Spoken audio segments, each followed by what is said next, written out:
আরিফ ছিল ৮ বছরের এক মিষ্টি ছেলে। সে গ্রামের সবুজ মাঠে খেলতে খুব ভালোবাসত।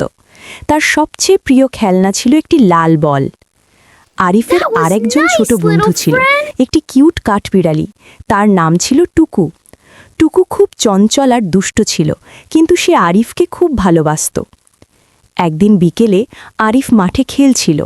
সে তার লাল বলটি জোরে ছুঁড়ে দিল, কিন্তু বলটি গড়িয়ে গড়িয়ে ঝোপের ভেতর চলে গেল। আরিফ বলল, ও না, আমার লাল বলটা কোথায় গেল? সে অনেক খুঁজল, কিন্তু বলটা পেল না। তখন টুকু গাছ থেকে লাফ দিয়ে নিচে এলো। টুকু যেন বলল, চিন্তা করো না আরিফ, আমরা খুঁজে বের করব। টুকু দ্রুত ঝোপের ভেতর দৌড়াতে লাগল।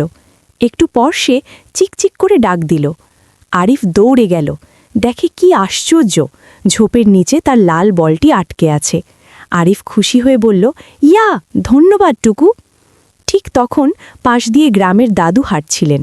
তিনি হেসে বললেন, বন্ধুরা একসাথে থাকলে সব সমস্যার সমাধান হয়ে যায়।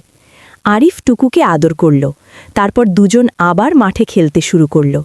সেদিন আরিফ বুঝল, সত্যিকারের বন্ধু থাকলে কোনো সমস্যাই কঠিন লাগে না।